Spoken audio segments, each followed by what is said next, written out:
Hey guys! Welcome to Couple. Please like and subscribe if you like this video. Nearly a year before Attorney General Jeff Sessions fired senior FBI official Andrew McCabe for what Sessions called a lack of candor, McCabe oversaw a federal criminal investigation into whether Sessions lacked candor when testifying before Congress about contacts with Russian operatives, sources familiar with the matter told ABC News. Democratic lawmakers have repeatedly accused Sessions of misleading them in congressional testimony and called on federal authorities to investigate, but McCabe's previously unreported decision to actually put the Attorney General in the crosshairs of an FBI probe was an exceptional move. One source told ABC News that Sessions was not aware of the investigation when he decided to fire McCabe last Friday, less than 48 hours before McCabe, a former FBI deputy director, was due to retire from government and obtain a full pension, but an attorney representing Sessions declined to confirm that. Last year, several top Republican and Democratic lawmakers were informed of the probe during a closed-door briefing with Deputy Attorney General Rod Rosenstein and McCabe, ABC News was told. By then, Sessions had recused himself from the FBI's probe of Russia's meddling in the 2016 presidential election, giving Rosenstein oversight of the growing effort. Within weeks, Rosenstein appointed special counsel Robert Mueller to take over the investigation and related inquiries, including the Sessions matter.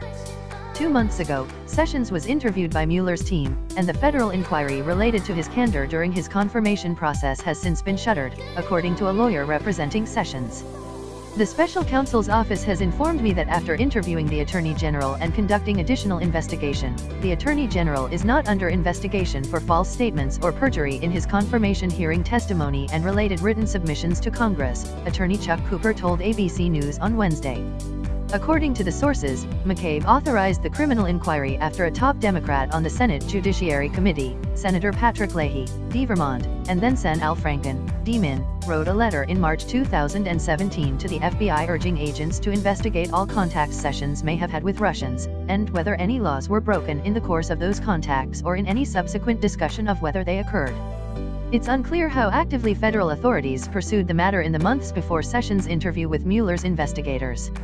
It's also unclear whether the special counsel may still be pursuing other matters related to Sessions and statements he has made to Congress, or others, since his confirmation. During his confirmation in January 2017, Sessions told the Senate committee that he had not been in contact with anyone connected to the Russian government about the 2016 election. He also said he was not aware of anyone else affiliated with the Trump campaign communicating with the Russian government ahead of the election.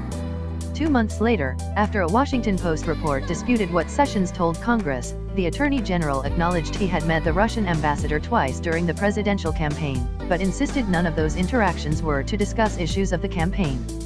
Sessions made no attempt to correct his misleading testimony until the Washington Post revealed that, in fact, he had at least 2 meetings with the Russian ambassador, Leahy, and Franken said in a statement at the time. "We know he would not tolerate dishonesty if he were in our shoes." Sessions called any suggestions that he misled lawmakers false. Nevertheless, charges subsequently brought by Mueller raised more questions over Sessions' testimony to Congress. In November, former Trump campaign advisor George Papadopoulos admitted to federal authorities that during the campaign he was in frequent contact with Russian operatives about setting up a meeting between Trump and Russian President Vladimir Putin, and Papadopoulos pitched the idea to Sessions and Trump at a meeting of the then-candidate's foreign policy team in March 2016. Sessions later told lawmakers he always told the truth, insisting he didn't recall the March 2016 meeting when first testifying to Congress.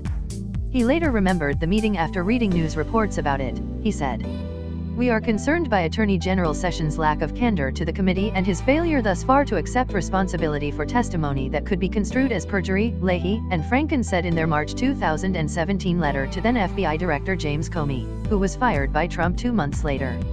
"It is a federal crime for anyone to knowingly provide false information to Congress, or to a federal law enforcement agency." No charges have been announced against McCabe, and there's no indication that the FBI has recommended he be charged. McCabe was fired Friday after the Justice Department's Inspector General concluded that McCabe misled investigators looking into how Justice Department and FBI officials handled matters associated with the 2016 presidential election. In October 2016, hoping to push back on a series of news reports questioning whether he might be trying to protect Hillary Clinton, McCabe authorized 2 FBI officials to speak with a reporter about his efforts to boost the FBI's investigation of the Clinton Foundation. When he was questioned later about that decision, McCabe lacked candor, including under oath, on multiple occasions, Sessions said in a statement announcing McCabe's firing. The FBI expects every employee to adhere to the highest standards of honesty, integrity, and accountability, Sessions said. As the FBI's ethics office stated, all FBI employees know that lacking candor under oath results in dismissal and that our integrity is our brand. McCabe vehemently denies misleading investigators, saying in his own statement that he is being singled out and treated this way because of the role I played, the actions I took, and the events I witnessed in the aftermath of the firing of James Comey. For more than a year, Trump and other Republicans have questioned whether McCabe harbored a political bias when making law enforcement decisions as deputy director. McCabe's critics point to his ties to Democrats, particularly his wife's failed Democratic run for state Senate in Virginia nearly 3 years ago. But in an interview with ABC News, McCabe insisted politics was absolutely not a factor in any of the decisions he made, noting he has considered himself a Republican all his life. A representative for McCabe declined to comment for this article. Franken, one of the 2 senators who pushed the FBI to investigate Sessions, resigned from Congress in December amid several claims of sexual misconduct.